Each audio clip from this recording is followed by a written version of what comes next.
Et voilà, pour ce rendez-vous de l'actualité commentée, Nakatia Télénews, RDC, chaîne de la liberté, Bandeko Balandi, Bisika Bozouami, Napesi Dombote, Ebele. Lelo, Tokozala, vraiment, moulaïté, l'actualité est toujours dominée par marche. Il y a opposition politique en République démocratique du Congo, Ndeboyebi. Marche au Ezalaki initialement prévue pour Namukolo à lobby, Ezali reporté pour la date du 20 mai, le prochain samedi 20 mai 2023, Nakati Ngumba Kinshasa, Tokozongela yango le contour ya marche wana. Dans cette émission, on a retiré la vidéo oyo et ils ont résumé motivation oyo et sali que les 4 leaders de l'opposition va reporter marche na bango pour la date du samedi 20 mai à Kinshasa. Tokolobela pe Mambi Matali sortie officielle et parti ndeko évêque Mukuna, ndeko évêque Mukuna sali parti. Tokolobela yango tozongela yango na kati ya émission mukula lelo. Tokolobela pe les conditions de route na kati ya Ekolo Congo, principalement dans les provinces du Kasaï central et de Kasaï oriental. La route Kananga Mbujimai est dans quel état? Après 5 ans de gouvernance de M. Félix Tshisekedi, est-il toujours incapable de se construire une route chez lui? Alors que Tanga Tambola Ralibanda, c'était un habitué de voyage. À mon arandengeni ni mundela bongisa mbuka. Nayoka rapé morazala rasoki mwana poto. Mais est-ce qu'il n'a pas vu ce qui s'est passé hier pour pouvoir éditer l'exploit au niveau de notre pays? Je vais vous balancer cette petite vidéo. Il y a Nzela ya Kalamba Bouji, Nzela ya Kananga Mbujimai pour Mounana et Tanini, Nzelango et Zaleli. Moins de 300 km. Mais les Tshisekedi est incapable de kubongisa nzela wana. La situation est pire partout.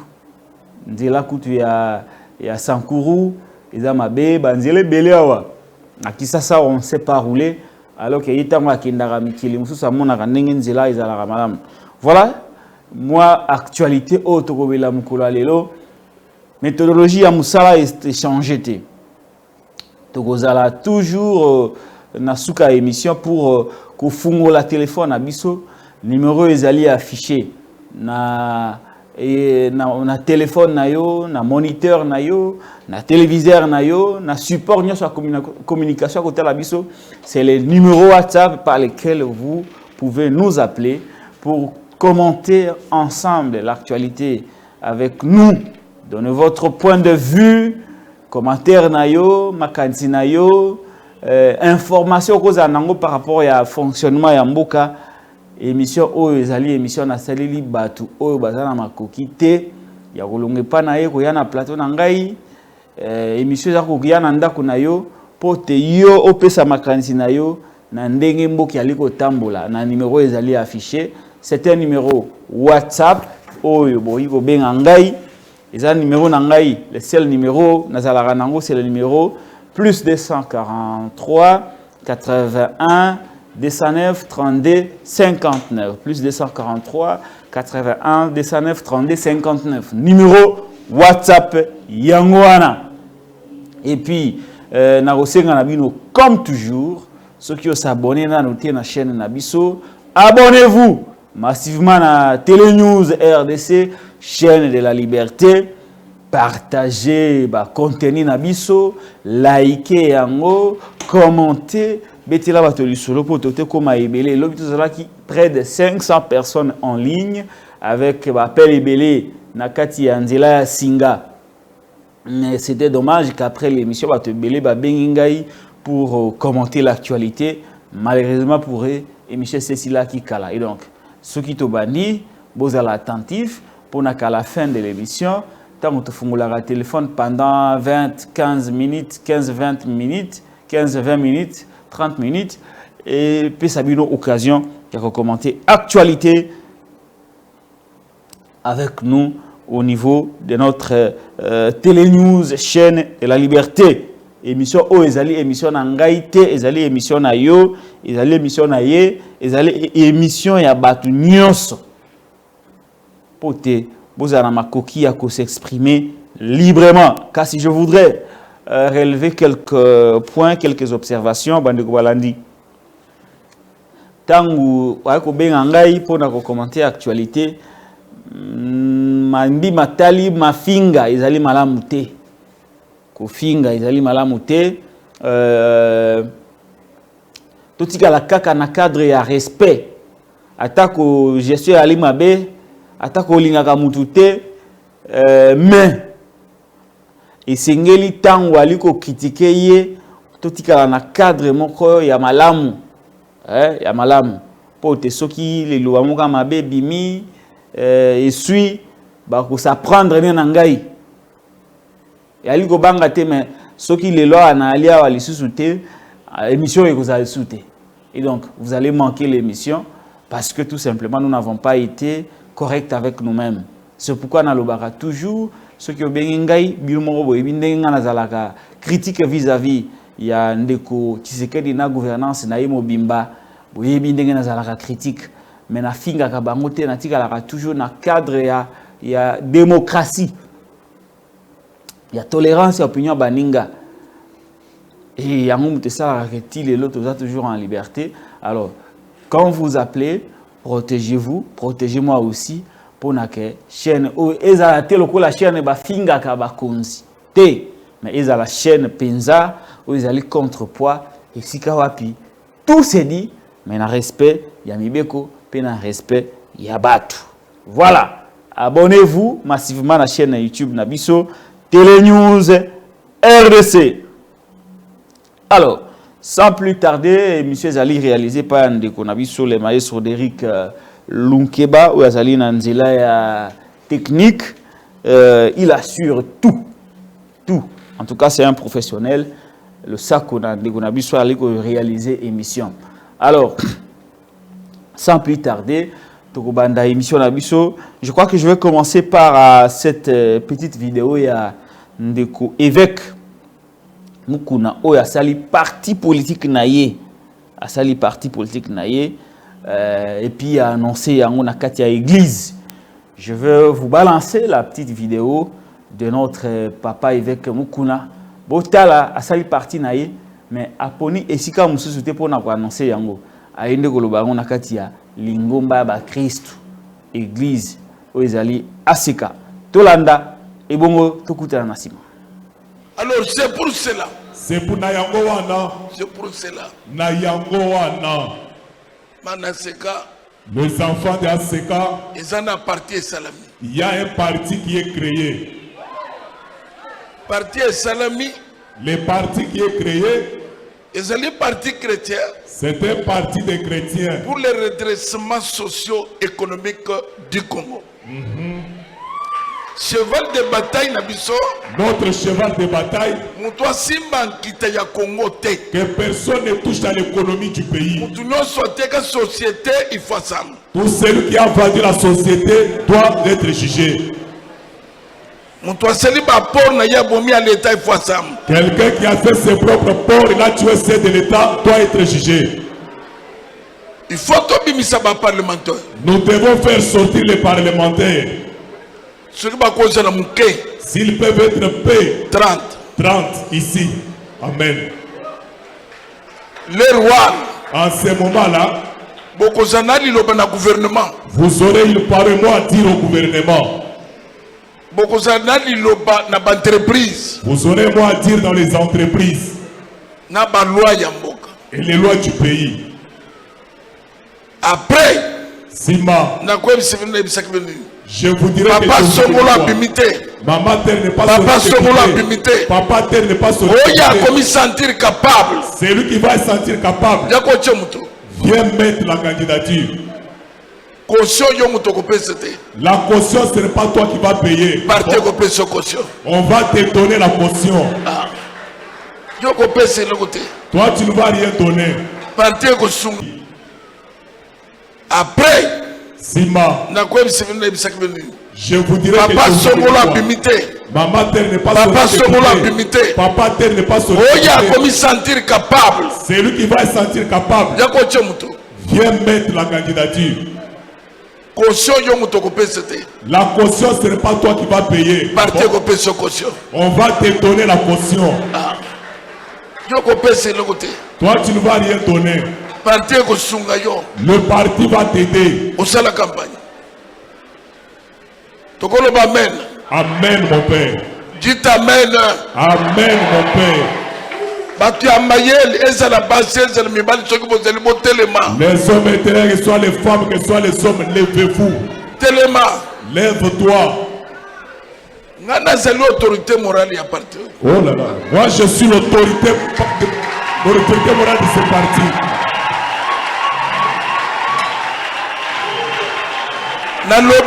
Autorité morale à parti. Je dis que je suis autorité morale de ce parti. Oui.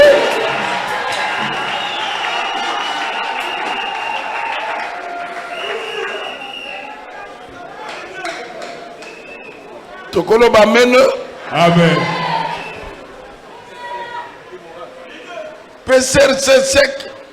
Alors c'est pour cela. Merci beaucoup. Na image oyo ndeko na biso d'Eric Lunkeba. Vous savez bandeko balandi o ezali débat moko il faut to mener yango na maele belé avec moins de passion parce que ceux qui te tient passion na biso to risquer ko zala libanda ya vérité. Est-ce que ndeko mukuna comme citoyen congolais akoki ko sala lingomba ya parti politique? Est-ce que ndeko mukuna akoki ko sala parti comme citoyen congolais, Torobi Kemubeko, Yamboga Nabiso, et Pekisi na mutute à ça la partie politique naïe. Moutou nyon sa ko ça la partie politique, puis ko appartenir na parti politique. Alors ko ça l'adhésion na parti politique, puis akoki ko koto, ko ça la parti naïe moko. C'est pour na yango wana. Ko adhérer na parti. Tout comme ko ça la parti naïe moko. Tout citoyen congolais. Tout citoyen congolais.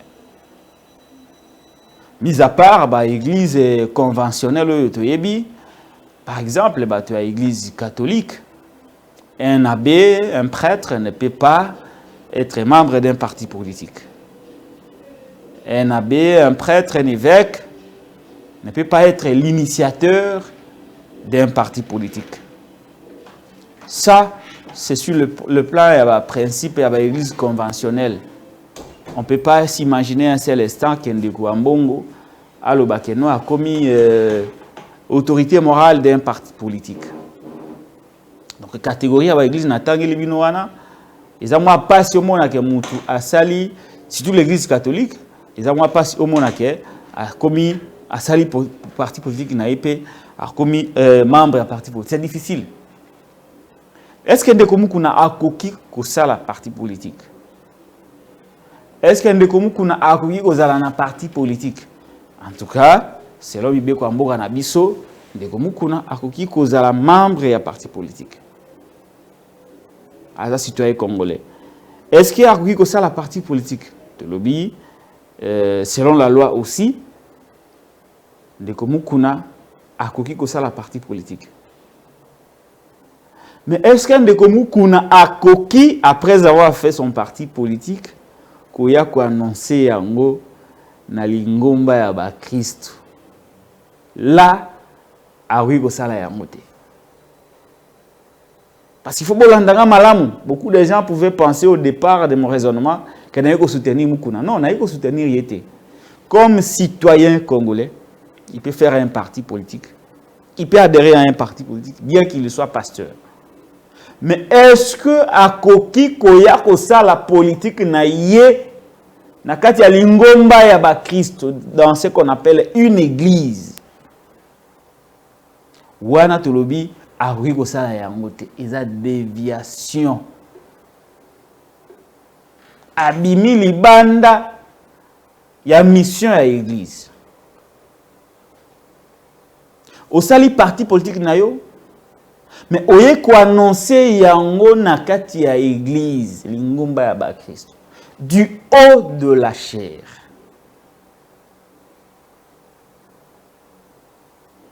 ndoyo ko annoncer na ba Kristo na yo que yo sali parti politique bokota ebele to ko bimisa ba député ngambo ko na ali autorité morale ya parti oyo wana to sali po te to batela nkita ya ekolo.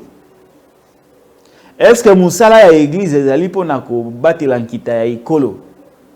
Musala ya église ezali pona ko luka ba âme perdue. Ko luka bato ba bobola mitema. Ko lakisa bato nzela ya Yesu. Ko yebisa bato ke nzela oyo bino boyali ali malamu te ko bino na li felo. Tala botika mabe bolingana entre bino. Pambate nzambi alingaka tozala en harmonie entre nous, to lingana to sala na mabete. Ko prêcher évangile, la bonne nouvelle du Christ et pas yabandimi. Donc l'église n'a pas été faite en réalité pour que ça là message politique du haut de la chair. Chair wana izali exclusivement réservé na liloba ya Nzambe.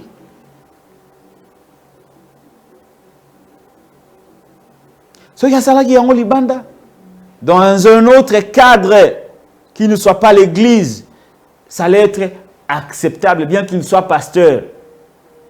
On allait discuter autour de ça. Mais avec ça là on a na église, na chair en plein culte. En plein culte. Quel déviationnisme. Alors, bon, t'as le raisonnement. On a développé bande de Balandi. Na église tango bato bayaka. Église ali esika ya kimia. Église eza esika bato basanganaka. Église ezali esika ya rassemblement. Moto na moto ayaka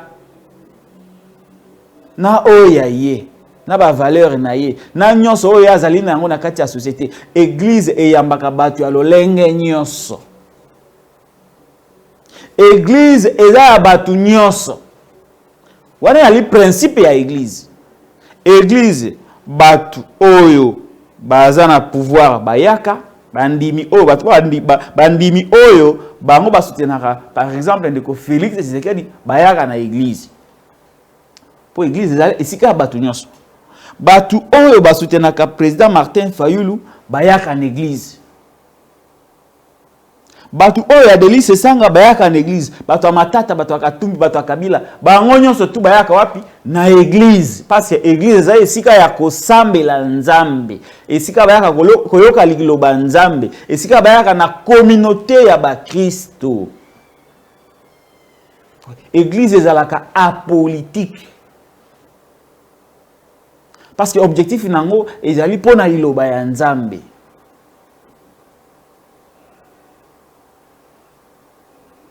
Alors, cette dimension, il y a église, devrait en fait kopekisande komukuna. Aya ko sala annonce à parti politique naye. Croyons que batu nyonso ya église wana baza automatiquement ba membre ya parti politique oyo ya créé.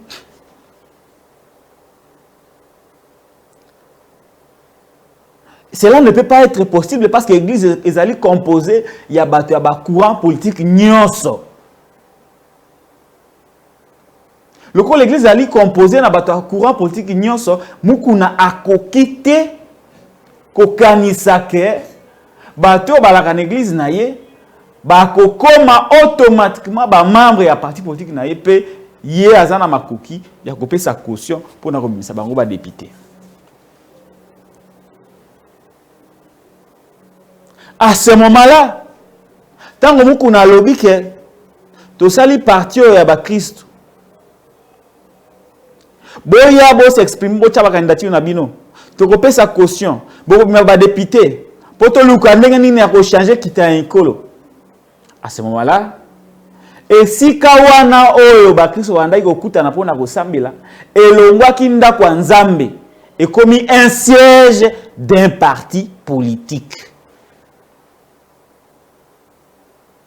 Donc l'ACK aujourd'hui est semblable à un parti politique. Le siège de l'ACK aujourd'hui est semblable à un siège d'un parti politique parce que Mukuna a annoncé la création de son parti au sein de l'église, du haut de la chaire, en invitant même les membres, membres de l'église, membres du parti politique, exprimer l'ambition na bango. Est-ce qu'il y a un kati anda kwa nzambe koki ko benga batu exprimer l'ambition politique et que le pasteur titulaire puisse promettre à ce dernier un soutien financier natinate abimisa bango ba députés nationaux.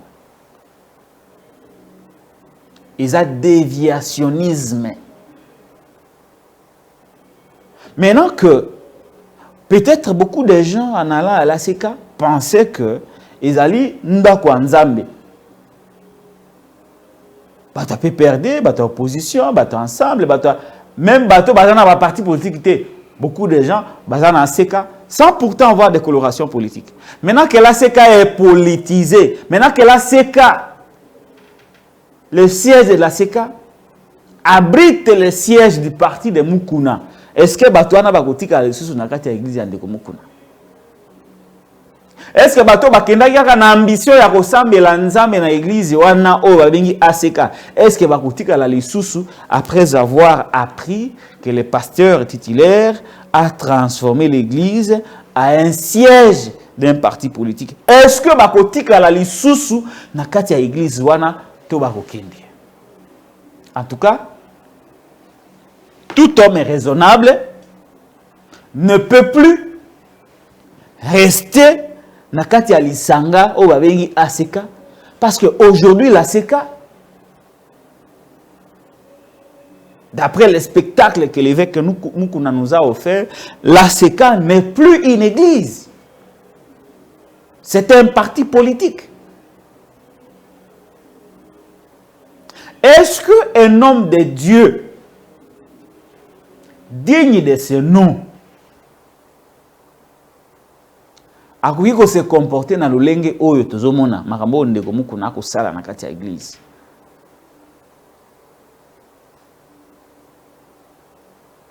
Est-ce que mosali ya nzamba ko sala makambo Mukuna ko sala na kati ya église? Ndeko Mukuna enchaîné quelques faits oyo bato belé ba retirer qui a déjà confiance na bango par rapport à mambi matali liloba ya nzambe. Mais acte oyo oti ko poser o ezali plus grave que ba acte nyonso akopoza ki liboso. Je vais ici bandeko balandi vous rappeler quelques actes posés par Ndeko Mukuna qui démontrent aujourd'hui qu'en réalité Ndeko Mukuna n'a plus Dieu avec lui. Il est au service des hommes. Il est au service des individus. Il est à son propre service. Je vous rappelle, Bandeko Balandi, situation ya Maman Mimi Chibola. Maman Mimi Chibola a citaki nommément Papa évêque Mukuna na scandale ya sextape. O etambolaki mokili mobimba awa. Alwaki te moto oyo ba genou ya mwindo ebimaki na sextape wana ezalaki nde évêque Mukuna. Wana selon Maman Mimi Chibola. Est-ce que alaki ya solo to lukuta wana ngana yebite? Mais au moins un pasteur a été cité dans un scandale de sextape. Pasteur cité. Et ce qui wana te Mukuna c'est vertu à kofinga caractère politique. Oui, bi ba sortie médiatique naé très souvent nenga ibimaka ko critiquer caractère politique ko sala ko ndongwana na bango. Et ce qui wana te bandeko balandi. Ndeko Mukuna yeko loba ayeko ndongwana na ndeko Pero Luara. Ndeko Pero Luara na musana na journalisme en droit d'ailleurs. À ça qui ba édition ebele pour démontrer en fait que Ndeko Mukuna ali faux pasteur wana selon Ndeko Pero Luara. Bon, tellement qu'il a avancé des choses sur Ndekomukuna a comme une position, il a comme se défendre. Il s'est défendu en révélant, d'après lui, que Abiki Sakan de Kopero Louara na maladie à épilepsie. Et que Ndekopero Louara devrait être reconnaissant vis-à-vis de Ndekomukuna. Nous l'avions à son temps démontré que Soki Nzambe vraiment aliaki nanzila ya Ndekomukuna pona kobikisa Ndekopero Louara, cette gloire ne pouvait pas revenir à l'évêque Mukuna. Mais la gloire devrait revenir à celui qui l'a guéri, qui est Jésus, qui est Dieu. Au cas où cette hypothèse, au cas où cette révélation était vraie. Mais tout compte fait, nous avons démontré à l'époque que la révélation n'a pas été le coûta parce que sa famille et ses amis, dans la classe,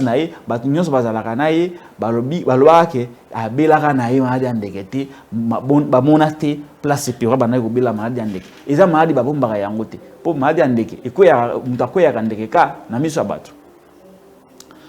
Une fausse polémique qui a encore impliqué un serviteur de Dieu, malheureusement, sans Osima Mikolo, tu as constaté l'issous, bandeko balandi. Ndekomukuna a sali vidéo na pauvre Gigola.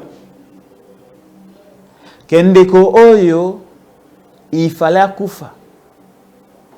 Menzambe na ngai abikisiye. Osima Mikolo ndeko Gigola le pauvre ayego kufa. Je rentre pas dans la polémique. Il y a notre regretté Gigola, mais au moins, je rappelle seulement que Mukuna était aussi cité dans cette polémique-là.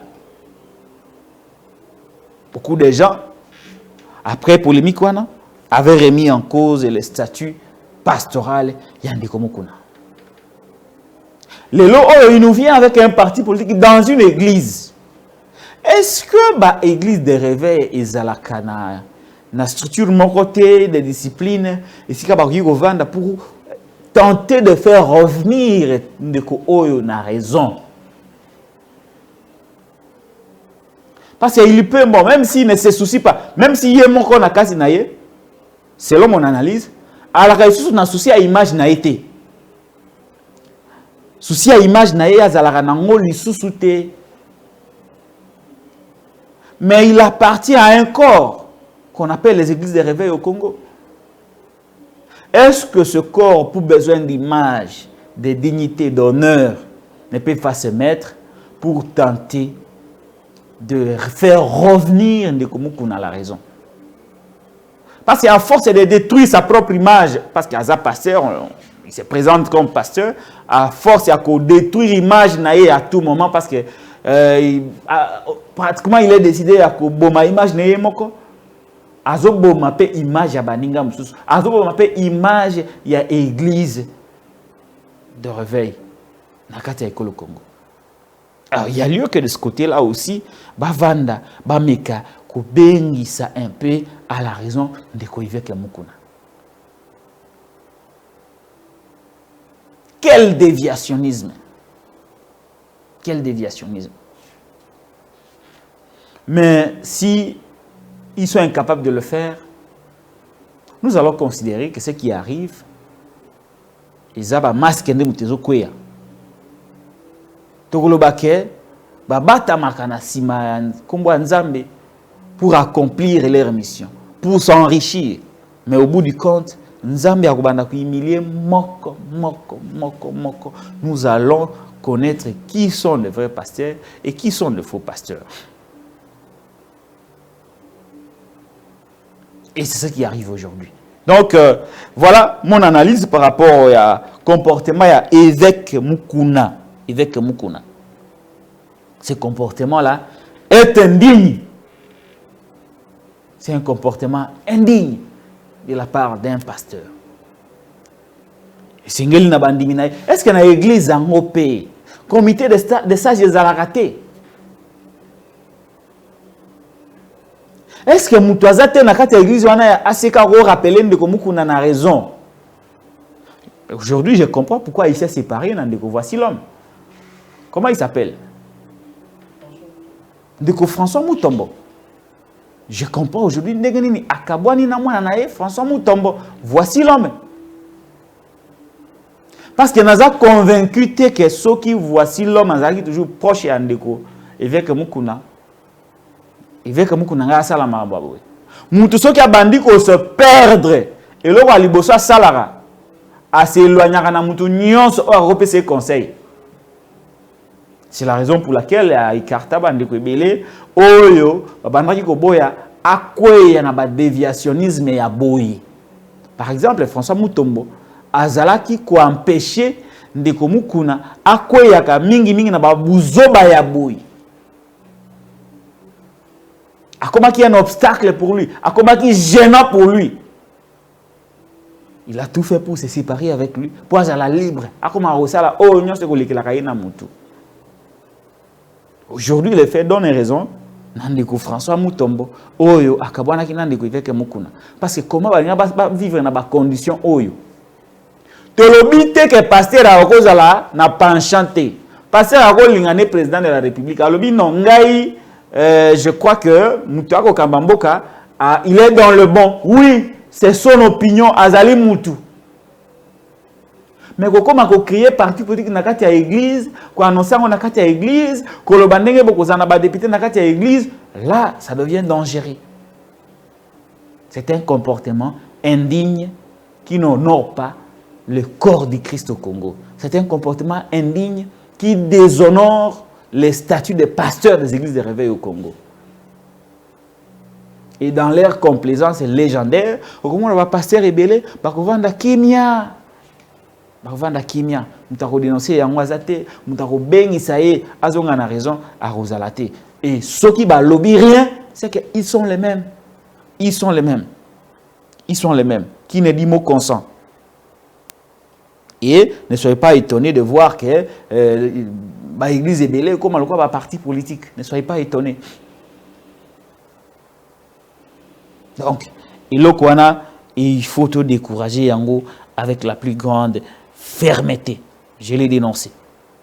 Tozu image musus. Image ya nzela ya kananga mbujimai. Nzela wana ezali dans un état de délabrement très avancé. Bolanda vidéo oyo bandeko batindeli biso eza vidéo ba filmango na ba téléphone. Je crois que l'image ekozala quand même assez claire. Tolanda vidéo et bongo to kutana pour toi analyser, to continuer na émission na biso.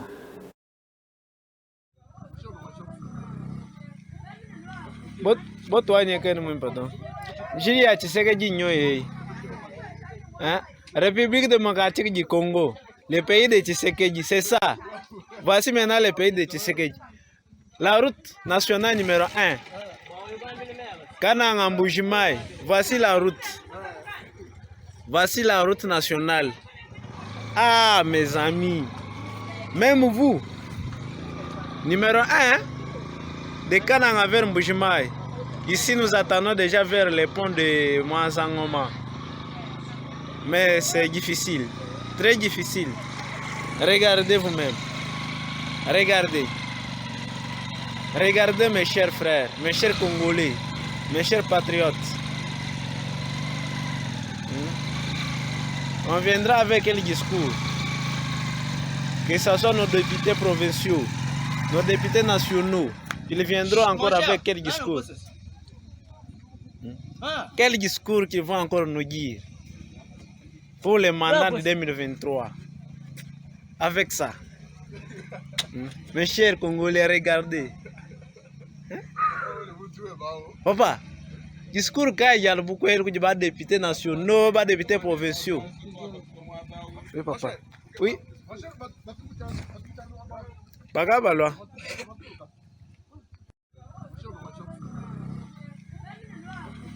Bot wanye kene mwen pardon. Jili ya Tshisekedi nyoye. Hein? République démocratique du Congo, le pays de Tshisekedi, c'est ça. Voici maintenant le pays de Tshisekedi.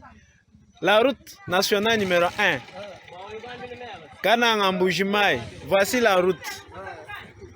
Voici la route nationale. Ah, mes amis. Même vous. Numéro 1. De Kananga vers Mbuji-Mayi. Ici, nous attendons déjà. Merci beaucoup, Ndeko Derrick Lukeba, pour cette image. Voilà, Bomoni Binomoko. Nzela ya Kananga Mbuji-Mayi. Nzela ya Kananga Mbuji-Mayi. Voilà. Binomoko Bomoni Nzela ya Kananga Mbuji-Mayi. Na etani nezaleli. Voilà, Nzela ya Kananga Mbuji-Mayi yango wana. Bandeko balandi. Nzela Kananga Mbuji-Mayi, Nzela oyereliaka la ville de Mbuji-Mayi et la ville de Kananga yangoana oboa komona na kati ya image.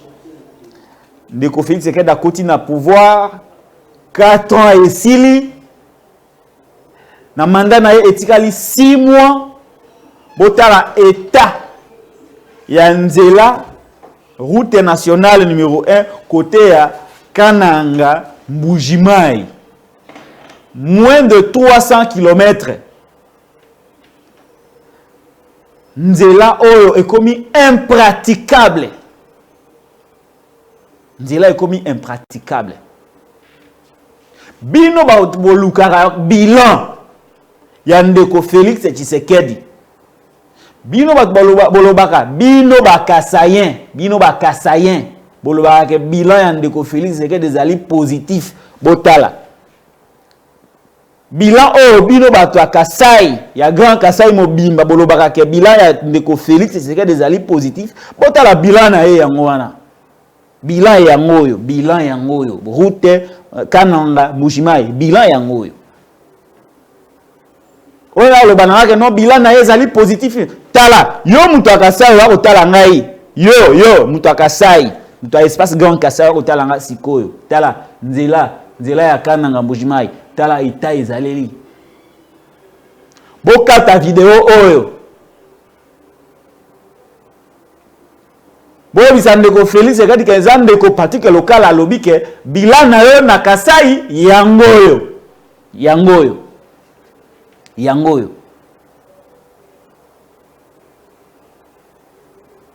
Eloko nini ezangaki na Ndeko Félix Tshisekedi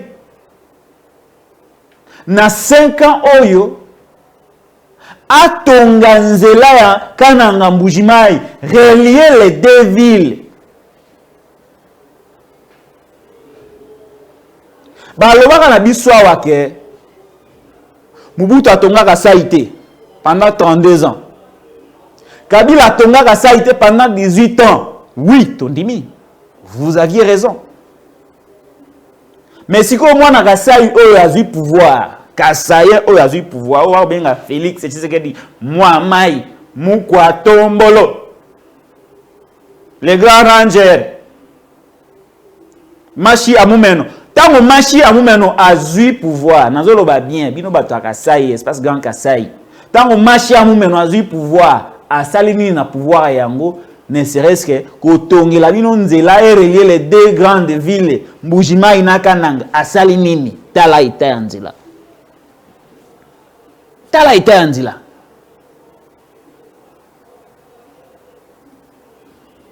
Ezali soni po na Ndeko Félix Tshisekedi. Oza na pouvoir, mais Nzela oyo epa na bino, oyo relier les deux villes, osali yango te. Mais oza originaire ya kuna, soit disant fief ya IDPS eza na Grand Kasai. Mais sous le règne de l'IDPS, baza incapable de relier les deux villes, Mbuji-Mayi, Kananga. Incapable. Mais fief ya IDPS. Pouvoir ya IDPS. Bino batu bolobaka keza pouvoir na biso ba Kasayen. Pouvoir na biso ba Kasayen. Qu'avez-vous fait de votre pouvoir? Vous êtes incapable de réhabiliter ne serait-ce qu'une route où ils ont relié les deux grandes villes du Kasai. Incapable. incapable. Pour na mona ba mususu baza capable ya kobimisa mbongo ako brandi mbongo tala mosolo nyama tala mosolo o sobenga azoki dinosaure wana azolakisa mbongo. Tout le monde a mis un jet, un restaurant, un avion. Mais Tala était en Zela. Tala. Oh, sonité.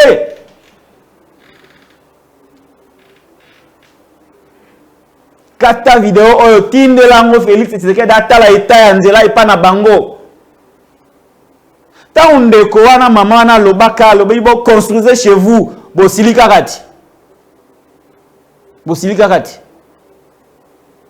Mais aujourd'hui, je lui donne raison. Tala ite anzila. Tala. Boye bisanga siko. Félix Tshisekedi. Na batu oyo bazonyoka mananzela oyo yakananga mbujimai. Baza différent na iloko nini. Lui il est plus congolais que bandeko na biso bazonyoka mananzela oyo. Eloko nini bana Kasai o bino bolobaka pouvoir za baka sayen ba otika nango lokola elembo lokola souvenir sous les règnes ya mwana na bango na pouvoir, incapable de vous construire la route Kananga Mbujimai.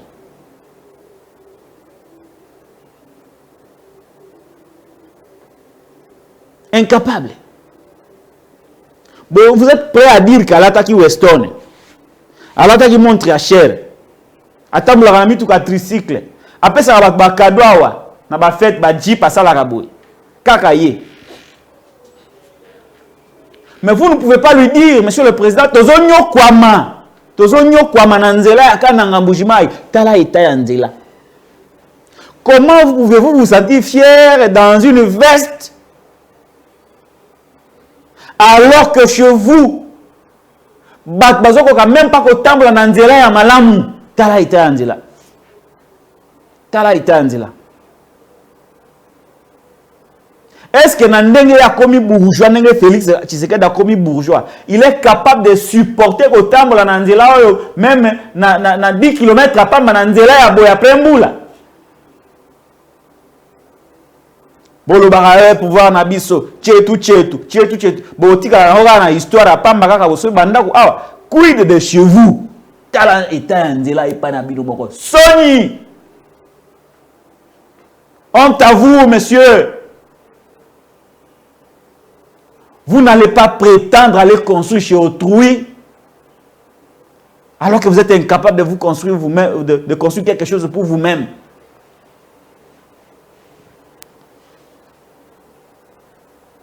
Makasi na bino kaka okanga batu. Makasi na bino kaka menacer batu na téléphone. Ku utiliser ba service de renseignement. Mais vous allez makasi te ya ko filmer ta moi vidéo mo kwa boye botindelango muamai. Muamai mukwa tombolo. Tala vidéo oyo. Eta nzela na bino ya kananga Mbujimai. Muamai mukwa tombolo. Grand Ranger. Tala eta nzela na bino kananga Mbujimai.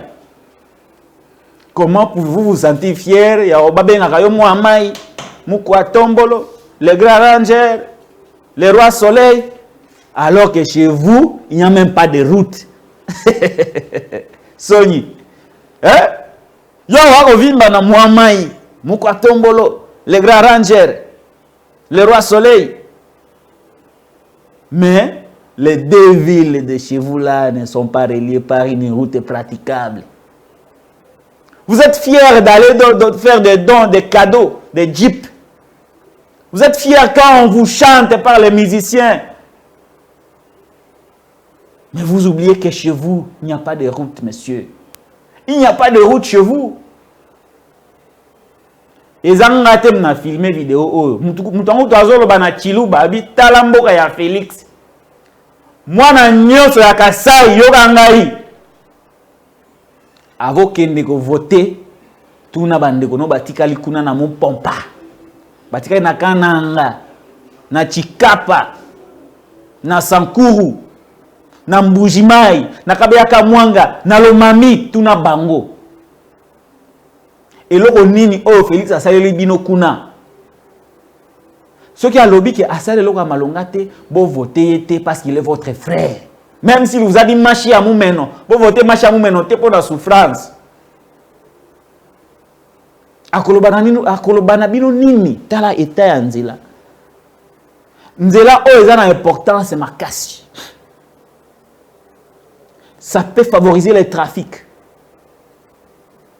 Et koki ko sunga pona ko évacuer biloko akolia. Et koki ko favoriser ba activité économique. Mais tala. Muto aboye. Bokolo baki azana souci na bino. So les aki Kabila oui, on attend dima. So les aki Mobutu oui, on attend dima. Mais oh ya bino moko aza incapable ya kotongla bino ne serait-ce que nzela. Elembo nini bana Kasai boye bisangai elembo nini bokotika la nango na régime bino bolo bakakiza pouvoir na bino.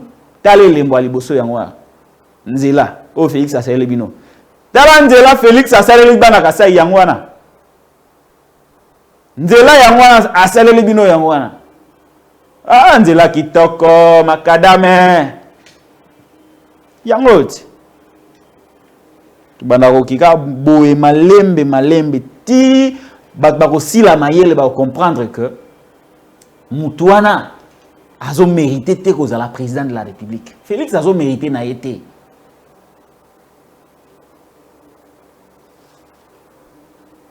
Azo mérité na été.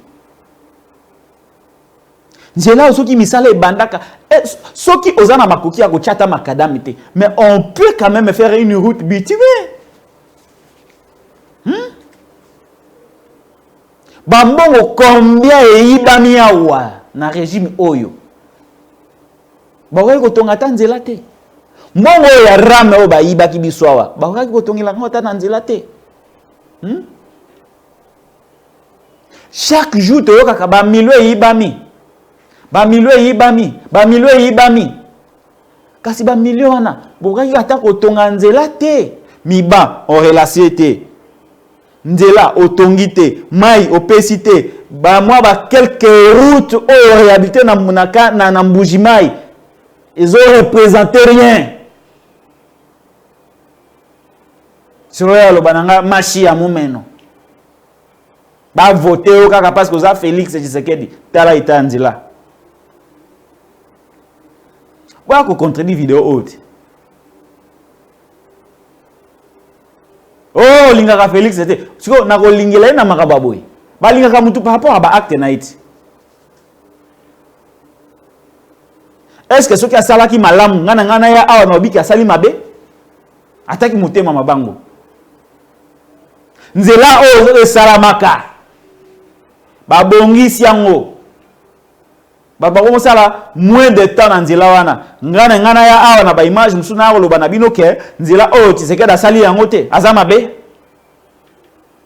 siko mutu azo sala mabe mais bozoti na ngai na linga ye non ngana ko sala wana ta.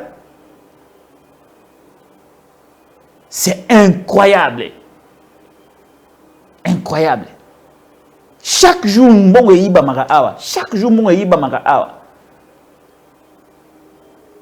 pourquoi akwaki même pas kotonga mwa nzela kuna ata nzela oyo route kananga Mbujimai bwa kotala ezali nzela ya kananga Mbujimai botala ngamo na sina tambola na nzela wana na yebi nzela wana ndenge ezalaka soki mbule beti bande ko balandi ekomaka mabe botala ita nzela.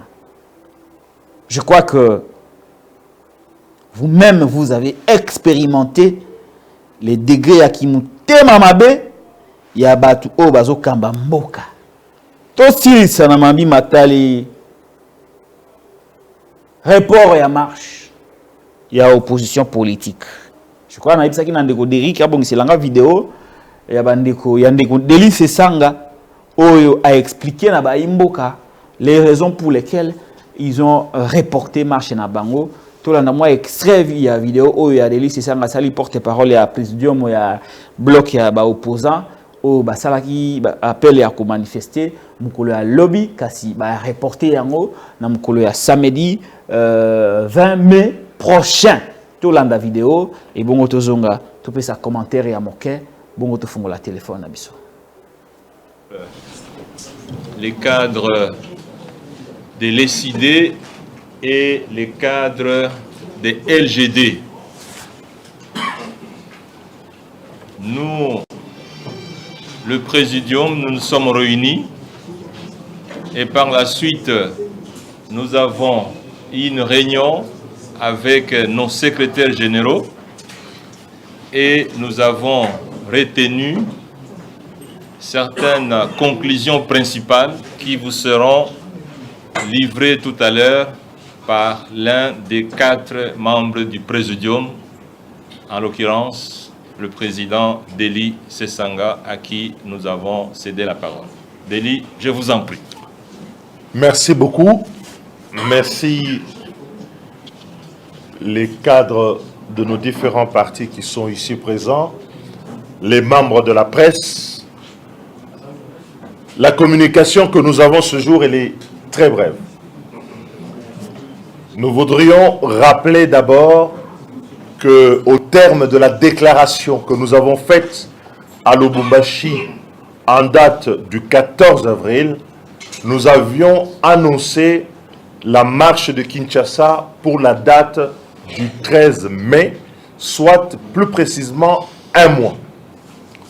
L'hôtel de ville de Kinshasa, l'autorité urbaine, est restée silencieuse, sans donner de nouvelles, jusqu'à ce qu'une nouvelle lettre, le saisissant de cette marche, lui ait été communiquée en date du 8 mai, consécutivement à la lettre précédente qui lui avait été signifiée depuis le 27 avril de cette année. La réunion qu'il y a eu hier avec les délégués, nos secrétaires généraux, pour examiner enfin les modalités sous lesquelles la manifestation de demain devait se passer, l'autorité urbaine n'a pas rompu la tradition que nous avons combattue dans ce pays pendant des années, c'est-à-dire l'arbitraire, alors que nous avons un régime qui est un régime d'information et non pas un régime d'autorisation. L'autorité urbaine, comme ses prédécesseurs, se saisissent de cette position pour interdire la marche et proposer des dates qui ne sont pas celles des organisateurs qui, eux, ont choisi des dates différentes. Nous savons que ce qui guide l'autorité urbaine, c'est la volonté de rompre l'élan de mobilisation que nous avons constaté et l'effervescence dans la ville d'une population aujourd'hui meurtrie, d'une population qui veut manifester contre la vie chère, contre l'insécurité grandissante dans notre pays et contre un processus électoral chaotique et frauduleux. Face à cette mobilisation, l'autorité urbaine qui a minimisé au départ n'a eu d'autre recours que d'interdire la marche. Et sur quelle motivation est-ce qu'il y a eu cette interdiction? On évoque la sécurité.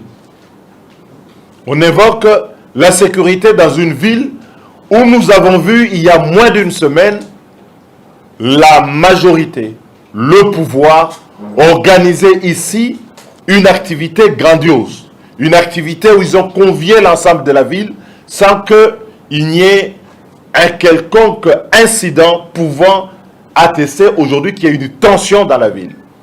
Aussi, nous voulons rappeler que toutes les marches qui ont été organisées par l'opposition au cours de ces derniers mois n'ont donné lieu à aucun incident de la part de ces organisateurs.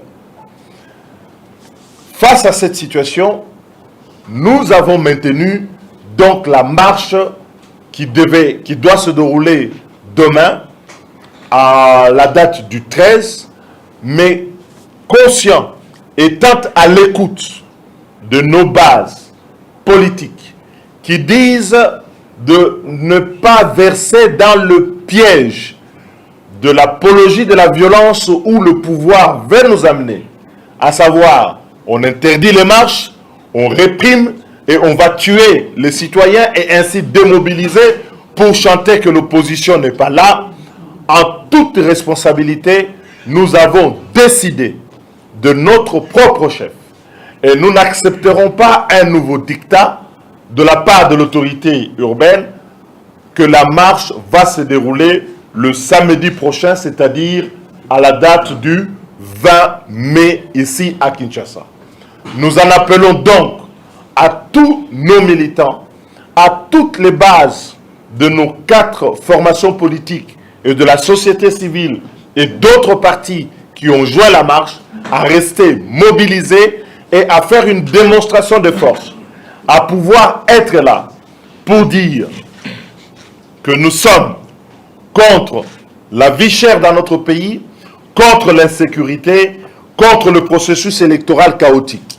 Nous voulons alléger la tâche du gouverneur qui a dit qu'il y a des machettes qui sont distribuées dans la ville pour pouvoir contrer notre marche, qu'il y a des milices qui ont été mobilisées et qu'il voulait prendre le temps de démobiliser. Mais plutôt que de lui laisser 4 jours, nous lui donnons 1 semaine pour qu'il puisse le faire en toute responsabilité. Mais en tant que responsable, au bout de ce délai, nous n'accepterons pas que la marche puisse être empêchée et que tous les Congolaises et Congolais, les jeunes, les vieux, les personnels actifs de la ville de Kinshasa, nous demandons à ce que nous puissions nous retrouver le 20 mai, même date, mêmes itinéraires dans la ville de Kinshasa pour manifester notre protestation contre la vie chère et manifester aussi contre l'insécurité à l'Est entretenue par le gouvernement actuel et manifester contre le tripatouillage électoral ou la fraude électorale organisée dans le cadre du processus mené actuellement par la CENI. Na lingala mo mukuse po na baye na lingala boyebi depuis le 14 avril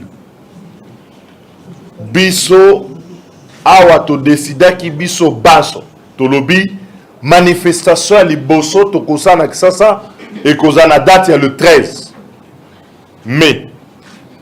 Hôtel de ville azwaki mokanda na ye depuis le 27 avril. Depuis le 27 avril, tel est là, bapesaki et noté. Il a fallu batona biso bakotsa mokanda mosusu le 8 mai pote ba convoquer bango ba kende na réunion au salemaki lobby. C'est-à-dire à 2 jours il y a manifestation. Mais engebene na o salemaka wana kisasa. Kolandisama na ndenge ba prédécesseur na bango bazai kosala. Pouvoir oyakala otobundisaki dictature na bango ko pekisa ba manifestation ko réprimer balobi te bokosa manifestation le 13 biso awa ndenge to sangani to decidaki marche ezala to maintenaki marche na biso lobby samedi awa na kisasa mais ba base na biso balobi boy bango balingi ko tambola balingi te ke to kota na piège ya kokota makambo ya mobulu baya ko buma bato bate yango na moto na biso tope na moto ya ba manifestant borozawana biso tolingi manifestation moko ezali pacifique ele kana kimia na kimia wana bato bako tambola pe tokosisa marche na biso message ko pesa na ba leader na bino biso bana ya ndenge to fandi pote toyeba o tokosala tokotambola pona nini tokotambola contre insécurité na est tokotambola po biloko mati talo pasi eleki awa na kisasa tokotambola po toboyi moyibi ya ba élection processus électoral ndenge ezali kokende ekokenda ndenge malamu te.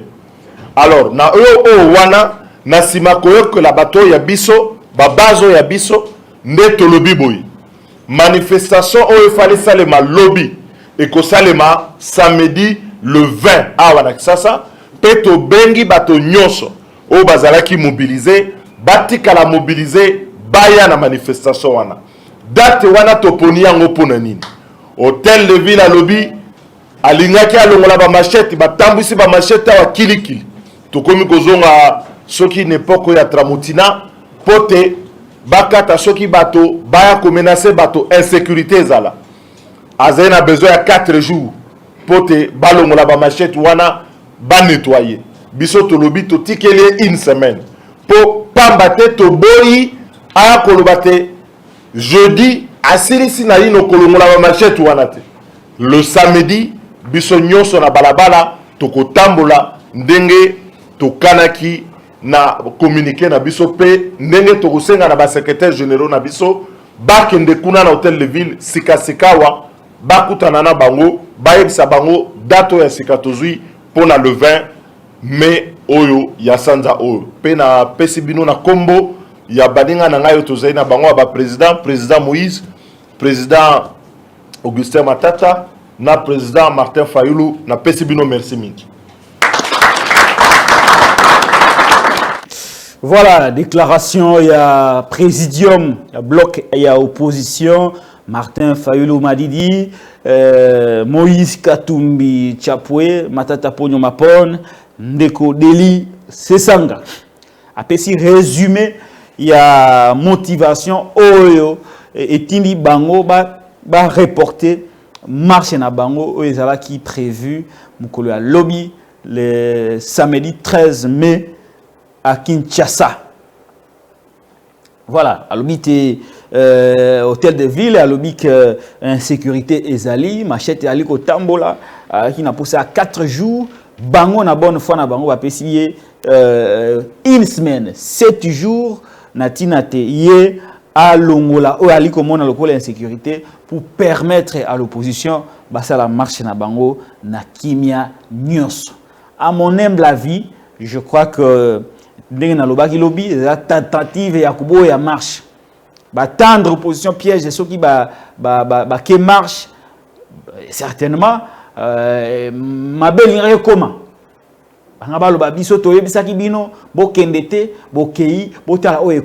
Vous êtes responsable devant le peuple et devant l'histoire. Alors, l'opposition, dans sa sagesse, malgré déclaration à lobby à la secrétaire généraux, s'est réunie sous la demande à la base na bango. Habité, botika bango. Vous pouvez bango 7 jours. Ce qui 7 jours, on est l'équipe, mukole à samedi, le 20 mai, il y a mois oyo, barokuta na lisusu na marche, il aura moko ko changer té. Alors, et sengel na batba sa apaiser, et sengel na batba za la kimia, mais base à la démobiliser. Moutou moko à la démobiliser pour la marche est maintenue. Alors, il y a quelques analyses. Les noms disent quoi? Union sacrée, basali meeting na bango il est qui malam. Ba mobiliser près de 8000 policiers nanzela pour encadrer ba militants, ko protéger pe ba konzi o ba ki na meeting wana. Ils ont les mêmes dispositions pour accompagner les militants, cadres et leaders de l'opposition dans la marche na bango, ils allaient marcher pacifique. Basali yangote pourquoi? Exactement que bazangi moyen ya kosala. La même police qui a accompagné l'Union sacrée au stade, les mêmes services qui ont accompagné l'Union sacrée au stade peuvent aussi accompagner les militants cadres et les leaders de l'opposition n'a marché au Engaris à la lobby. C'était possible. Basali Yangote, pourquoi? C'est la peur. C'est l'agitation.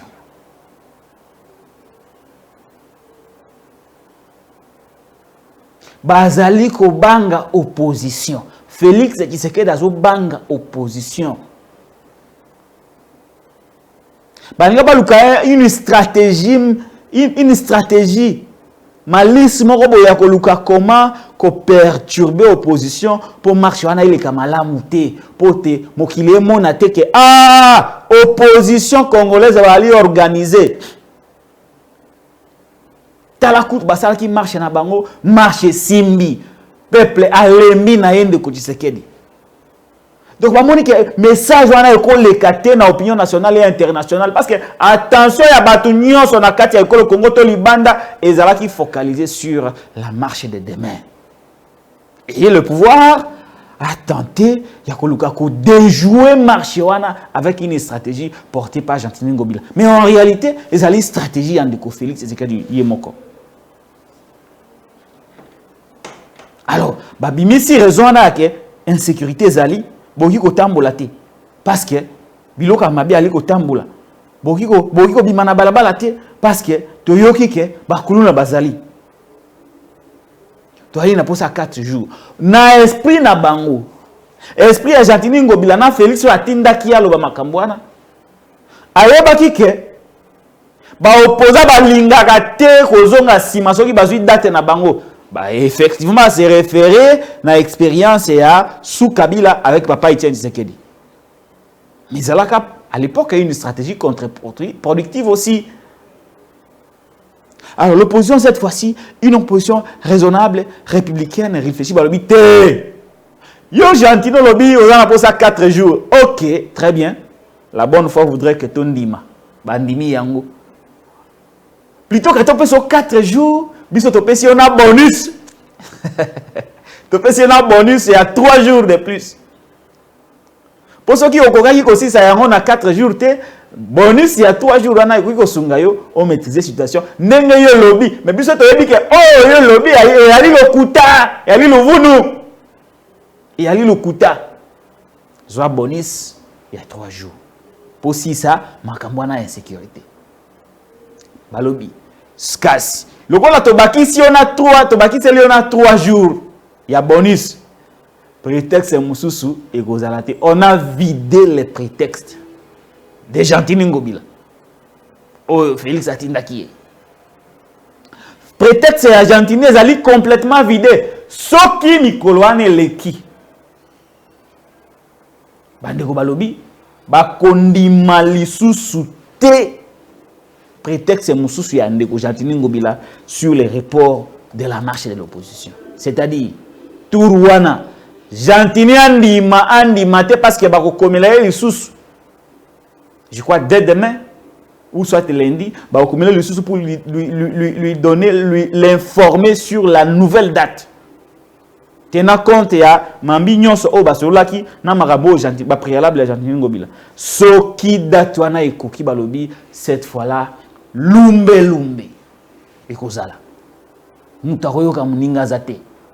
Là, l'opposition aura démontré de sa bonne foi vis-à-vis du pouvoir en place, vis-à-vis de l'autorité établie. Ce qui est autorité établie a boy bonne foi, c'est-à-dire que l'opposition a droit de marcher parce que nul n'a le droit d'interdire une marche.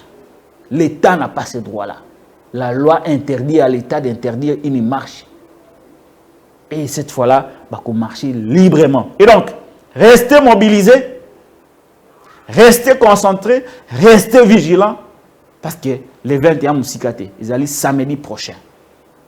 Pour que les pouvoirs de Kinshasa, les pouvoirs Tchilé-Gelou, aient déjà vomi par tout un peuple. Tout comme dans la émission, c'est le moment où il y a la téléphone à Bissot. Poté, Bino, ça va point de vue à Bino. Par rapport à l'émission à Moukoula Lelo, ce que vous pensez de la décision à leader politique selon la demande de leur base et ce que vous comptez faire. Ce qui est à Boïkaka, à Pessi-Barézom, sous Moukoula samedi prochain. Donc, report, il y a marche à opposition. Qu'est-ce que vous pensez? Route Kananga Mbujimai. Évêque Mukuna a commis ACK l'ingomba politique parce qu'il a fait des annonces du haut de la chaire de l'église. Il a même demandé aux membres de l'église d'adhérer au parti. Voilà, Tokozoa Moutouali Bosso, Azan Andjela Sinda. Alors, ACK l'ingomba politique parce qu'il a fait des annonces du haut de la. Allô? Oui, Ndeko, diminue le volume à la télévision, Nayo, Tchango na silencieux. Et bongo, voilà, Ndeko, comment on a nos Olaninga? Oui, Nazolanda. Na Israël. Oui. À partir à UK. Oui, à partir à UK. Olobinini. Oui, na Orlando Kitoko. Oui, je crois que, point de vue Nangaï, je crois que opposition va raisonner bien. Parce que wana ezalaki maliste na bango basalaki poni ezalaki omoni toyebisaki bango boye baye alors yango nde totindi bambila mpona ba réprimander bango. Alors c'est bien réfléchi de leur part ya kolobaka ke non pas correspondre yango mpona next week. Et puis, Saturday, next week, ils ont la minute, ils ont une semaine, ils ont 6 ou 7 jours. Ouais. Ils ont pas mal. Je crois qu'il va réfléchir très bien pour la battre. Il y a une place. Fachi, il y a vraiment un pouvoir. Qui t'en par rapport au coup de pied de sous, il y a Nzela ya Mbujima et Kananga. Bon, na écouté batu ya Union Sacrée Soli ba omo ba mona makambo OR ba leka na télévision ba ko lobela Fachi. Na écouté soli ba mona rabili oyo la ça oyo papa parce que c'est vraiment honteux. Na ko ça hauteur Nzela ya boy Fachi attend à quelque temps atika nango il peut faire quelque chose. Attend à quelque temps atika nango zogi 6 mois 7 mois ou atika nango papa. Ce à quoi ça les lots mo gambo mokako ya o dépenser mais au moins la mutu azak vraiment azane na nini ya walingi ko ça rien y jouissance ne jouissance. Donc c'était pas ça. Merci beaucoup mon frère. Merci beaucoup. Voilà, merci. Merci beaucoup Ndeko na point de vue na yo apesi point de vue na en toute responsabilité. Na sipeli makasi na point de vue ya Ndeko. Alors, benga biso tosika na ngonga muke benga biso opesa biso point de vue na yo par rapport ya marche ya opposition décision bazui ya ko reporter. Est-ce que les décisions ya bien il y a reporté marche pour la date du samedi prochain 20 mai. Route Mbujima et Kananga dans un état de délabrement très avancé. Mais Kassayen va crier Kaka Fachi Beton Moukwa Tombolo Mouamaï. Très bien. Tous les gens comme Soussou Bengi Biswa Wananzila ya Singa Nalombango. Oh là là, la ligne va être saturée. Tous les gens allô? Allô? Oui, comment on a bien soapi? Ah, Patrick, comment on a Willy, hein? On a bien à partir d'Angleterre. Oui, papa Willy, Olobini Nalombango. Bon, on a lobby que il faut comprendre Fachi a un problème na opposition au Yamayele et dans opposition à Kalate. To yepi, ba jouer. En tout cas, félicitations na idée à opposition. To ndimi yango, eza idée à bien. Mutu a constaté opposition à Kimi Nord. Fachi siko azali na opposition oyo bazamu tout et ça la bazo contourner yepe. Donc loga suka kaya ngwana to mone logo monte to zela kaka. Merci. Rendez-vous samedi prochain. Rendez-vous samedi. Lumbe. Merci beaucoup. Lumbe. Voilà. Idée à opposition ça qui malamu bande ko bazana ko apprécier yango. Là qui piège, ba déjouer yango. Benga biso, pesa biso point de vue na yo na rapport ya marche ya opposition pour la date du samedi 20 mai prochain. Route Kananga Mbujimai dans un état de délabrement très avancé. Avec Ndeko Mukuna a annoncé l'ingomane à politique du haut de la chaire de l'église. Voilà. Allô. Allô. Bonjour Ndeko, comment on a bien soapi? Joseph na bank bien parti à Belgique. Oui, papa Joseph Olobini. On a appuyé l'idée avant de condamner le lobby. Opposition, idée opposant à Bimi, c'est ça, idée malam. Au moins, pouvoir kala. Les gens qui ont dit que l'opposition a pété. Ils ont l'opposition à Maïle. Ils ont des bateaux Maïle. Au moins, on va contourner Bango. On va contourner Bango. Et ils ont l'opposition à Kala. Et ils ont l'opposition à Bimi, c'est population libérale. Allez, Bango, batili, policier, bêti, massas, allez, bakoufi.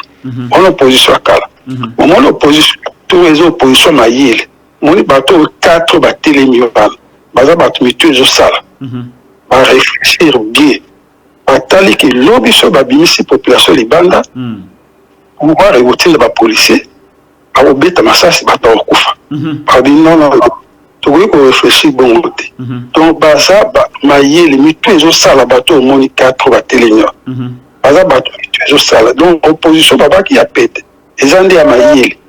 Et on va raisonner bien que, bon, tu sais qu'il y a le but de 4 jours, on va éviter de baxer le nom à Tabis. Comme ça, on se attend à eux. Après, c'est dans ma Tabis, ça, on se attend, il y a aussi là, qu'on va machette, ma camion, ça a canissé. Les 20. Au moins, on va lobby. Les 20, ils ont la fois 3 fois 5. Merci Patrick, continue Moussala. Merci beaucoup. Abonnez-vous à la Télé News RDC, chaîne de la liberté. Vous s'abonner, bandeko. Vous s'abonner massivement. Et vous savez bien, tout comme une grande chaîne avec beaucoup d'abonnés, avec une grande audience. Pour que makambo bisoto golobaka awa et comme un impact. Makasi, ça déjà un impact, mais il fait comme makasi. Makasi. Voilà, tous en direct. Benga, na numéro où ils allaient afficher, ils allaient numéro WhatsApp. Nazana connexion awa ouverte plutôt. Connexion à Malam Kutu. Connexion à Malonga. Il y a bien. Benga biso, pesa biso point de vue na yo, na report et en marche. Il y a opposition. Na date le 18 mai prochain, samedi à 8h, na itinéraire nyonso au bachaki en place. Benga biso, pesa biso point de vue na yo par rapport à état ya nzela. Au babengi route kananga Mujimai dans un état de délabrement très avancé. Mais Batouébélé, Bazana Koujiri, Kaka, na deuxième mandat de Félix Tshisekedi en 4 ans et demi, il n'a pas pu réhabiliter, ne serait-ce que Nzela et Panabango. Sony. Benga biso pe sabso point de vue na yo, Dengue ACK et Komi Kola Lingomba, la parti politique du haut de la chair, l'évêque Pascal Mukuna a annoncé la création de son parti politique. Puis à l'obi que Bango Bakosa la conquête et à pouvoir, Bakozana ba député Ebélé pour imposer au babengi ko défendre Nkita Ekolo. Yemoko ali autorité morale ya Lingomba politique wana oyo basali yango na kati ya lisanga ya ACK. Téléphone est allé ouvert dans quelques minutes. Nous aussi sa émission à Bisso. Voilà, toujours en ligne à Bisso Makansinaï par rapport à marche. Allô. Allô, bonsoir monsieur Patrick Lokala. Bonsoir Ndeko. Comment on est bonsoir? Bon, je m'appelle à partir de Lubumbashi. Hein. Oui Ndeko. C'est Maître Dadi Ilunga. Oui, Maître Dadi Olobini, par rapport à report et à marche à l'opposition. Bon, particulièrement, je trouve quand même que on peut laisser cette journée du 13 et aller au 20. Ça ne pose aucun problème. Cela permettra juste à ce qu'on puisse finalement affûter les armes de manière à ce que nous puissions réellement bien nous préparer pour cette marche du 13. Une marche qui est en principe d'une importance cruciale par rapport à la vie économique que traverse le Congo. Ce qui est certain, c'est que nous nous retrouvons dans une situation tout à fait difficile à cause de l'incompétence qui se trouve au sommet de l'État. Et je crois qu'il est de plus en plus urgent que nous puissions poser des actes de revendication et ces actes-là permettront à ce que finalement nous puissions évaluer également la popularité de l'opposition et voir si cela pourrait nous amener vers une victoire l'année prochaine. Donc c'est un peu ça. Particulièrement, je trouve quand même que c'est juste une façon de priver le pouvoir de ces prétextes-là, les prétextes après lesquels il faudra ne pas tenir la marche de demain. Les raisons sont tout à fait fallacieuses, mais nous pensons que le 20, ça nous permettra également de toujours mobiliser les gens de manière assez Inch'Allah pour que nous puissions marcher, exprimer notre cri improbatif par rapport à cette gestion macabre que nous impose ces régimes. Merci. Voilà un peu mon point de vue. Merci mon frère. Voilà, merci. Abonnez-vous à la Télé News RDC, chaîne de la liberté. Et ça va bien. Continuez à appeler. Tu as commis vraiment vers la fin de cette émission à Mkoula Lelo. Et toujours appelé Yasuka. Voilà. Allô. Yasuka. Allô? Diminuez le volume à la télévision, papa.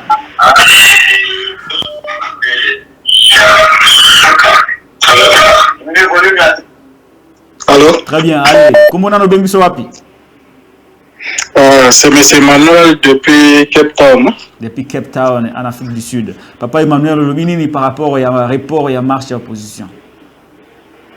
Oui, c'est particulièrement là, il y a une décision. Parce que tu as dit que Mouta a un pouvoir. Azana, comme présenter que donc population présenter comme un démocrate nous avons en latindera pour soi-même azana evava luka kandenge moto prédécesseur na zalaki donc ceux qui va kenda kana 13 ans et il y a les affrontements et puis tout le tout perdre bah compatriotes nous mo boyebi marche na Congo de Sukaka donc ça choix moko je fais des choix judiciaires il y a ko reporter mais et permettre bango pe bato baza sur le terrain à Kinshasa ba qu'on réactiver tout sur les terrains, qu'on mobiliser, qu'on sensibiliser pour les intérêts à Congolais. Congolais ont intérêt à la musique, mais ils ont intérêt à la future. J'ai aimé une dame là ensemble. Ndabande ko bato diaspora bino beton botine de la bato Congo mbongo bazoko maka les idons paraissent ya côté les mako revendiquer ba droit na bango il faut botika bango et pas comprendre les té il faut que bango ba bouger té et le pays changer les arrêter donc marche aneza occasion bango ba la kisake baza peuple baza na droit bango les baza mokonzi ya président baza na place président za mokonzi ya bango té. Concernant route ya Mbujimai Nengo Lobebe, bon moi c'est que je déplore les attitudes de ma frère Nabiso Kassayenga particulièrement Naza Kassayen Tété là mais attitude de ma frère Nabiso Luba nous sommes ici même dans ces pays sozomo la mutazo souffrir mais soka bando kumisela o mokonzo azo pesa e loko ta osa le loko te pona ya zwata ne fils kata passeport en Afrique du Sud yomo ozata na idée on les pousse à rentrer là-bas que nous rejoindre na pouvoir na balingo zonga te balingo souffrir mais bazo kumisa moto azo bénéficier na mbongo na bango kuna donc c'est déplorable vraiment mais la population mususu la tribu mususu va soutenir bango parce que bala peka ba frère na biso c'est to longi to boka bango te to benda bango ka permettre na biso et puis to avancer na bango ensemble. Merci beaucoup mon frère, très bien. Voilà, merci. Voilà, je crois de manière générale tout le monde est content du report. Il y a marche parce que ça évite les bras de fer. Appelle Yasuka Mote comment on a obéi sur appui. Allô, Mote, ngana bengi à partir ya Belgique. En tout cas, nalandio na sepeli mingi na ba intervention na yo nalandaki pa nani Louis France na Mike Mukebai en tout cas nalandaka yo mingi comment na nzela ya Mbujimai wana eza pasi mingi na makambo yo Félix azalaki na ngo azalaki na opposition ndenge abandaki kotelemela Kabila ndenge abandaki koboya marche comment na yesi kwa komi na pouvoir komi koboya marche na vandi na ndako esalinga pasi na wiki pasi mais une semaine eza ebele te une semaine eza semaine prochaine toza kozela kaka ndenge balobi wana ba peuple bazala kaka mobiliser toza kaka kozela en tout cas eloko mosusu ya kolobi eza te esalika pasi bamo eza nginga vraiment nasepeli ndenge lelo nakoti nalandaka yo namekaka nde nakotaka te mais lelo nakoti nasepeli courage vraiment. Merci. Abonnez-vous à la Télénews RDC, chaîne de la liberté, pour vous en rater émission où na sali bino eza émission na bino de bolobaka bo pesa ba point de vue na bino bo pesa makanisi na bino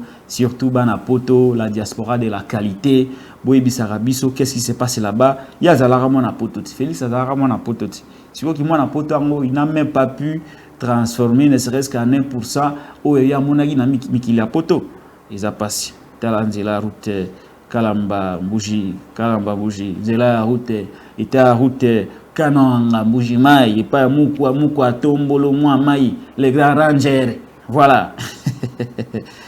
Très bien to komi na suka ya émission ya Mukula lelo na kosilisa na image ya route Kananga Mbujimai voilà tela chanzela ya Mukwa tripa Mukwa Tombolo de Koderik.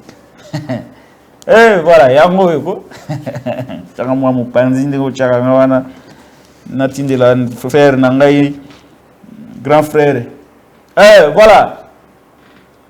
Botala eta ya nzela ya Kananga Mbujimai. et pas ya moto babengaka Mukwa Tombolo, Mouamai, le grand ranger, le roi soleil, Fatibe, béton, Fatibe, béton. Et Anzela, Fatibe, béton. Ngana bandaka boy, yo lingaka ba kumisa yo ba sanjola yo po yo ga bien. Balobo lati, soki kuna balobi, o lati Weston, tala ndenge fatia lati Weston. Tala ndenge lati veste ya malamu. Le grand ranger so balobi Fatibe. Ngasiko koto na ye na illustré image o na bi Fatibe béton. Soki kuna balobi bila positif ngana ika awa na image o na diffuser yango. Na ubanda kozaka ba image moko et pas na yo kuna na Mbujimai na Kananga na Kasai Mobimba grand Kasai Mobimba na kozaka ba image nyonso malembe na kokina bino kakabuyi. Soki bino bokumisi ye wana tesinga kanda na ye na image asika na cheli bino awa. Fatibe béton yango. Bolo wa na kumisa ka yete. Fatibe béton. Na béton, Fatibe béton a bétonné nzela ya Kananga Mbujimai. Le grand ranger tala ba evre. Oh si sabidimbu. Fatibe béton a bétonné nzela ya Kananga Mbujimai na 5 ans a transformé nzela ya Kananga Mbujimai. Fatia ko mérité deuxième mandat. Bravo. Merci beaucoup. Voilà image ya Kananga yanzela ya Kananga Mbujimai yango wana bandeko batindeli ngai image oyo botala yango wana. Soki na kosi oya na image esika bongisi nzela ya Kananga Mbujimai. Soki pona bino azo mérité kaka deuxième mandat na mambo aboué. Ah wana ikomika mususu ba délivrer bino. Émission mukula lelo et soki awa. Tozaki réalisé par ndeko na biso Derek Lukeba le maestro ngama ko patika lokala na na pointe awa makambo nyonso komi bien. Malili kitoko, internet kitoko, conditions de travail kitoko, caméra kitoko. Nous sommes bien pour servir notre peuple. Le temps du mensonge est passé. Le temps de la vérité est là et tout la vérité. Attaque au bois pour intimider biso. Plus vous nous intimidez, plus vous tindara biso. Tout démontrer mon takala ya pouvoir ba suffisance à pouvoir les consciences de ce pouvoir to démontrer yango à travers ba image moko peut-être ko kende to na banque de données ba image surtout ya Kasai to kena bango malembe ti bande ko na biso Kasai ba comprendre que Fati aza président moko akoki kozala na place où azali le loté lokola zawana il ne faut pas avoir deuxième mandat parce que makambo ya sali ako mérité deuxième mandat ba œuvre na net nzela oyo eza œuvre na ye to tia wana actif na ye bilan turo to bana ko image pas to image to tie kombo na ye Mukwa Tombolo chaque eloko amabe oyo esalemi malamu te na Kasai to banda ko consacrer ngo ba community net nzela oyo ndeko Derek nzela oyo ya oyo to tiola kisa ba image wa nzela ya Kananga Mbujimai eza nzela Fatibe béton. Hein? Il faut banda ko consacrer banzela bongo nzela oyo ya Kananga Mbujimai oyo to consacrer yango nzela Fatibe béton si sabidinga. Merci beaucoup pour nalelo to sokiawa.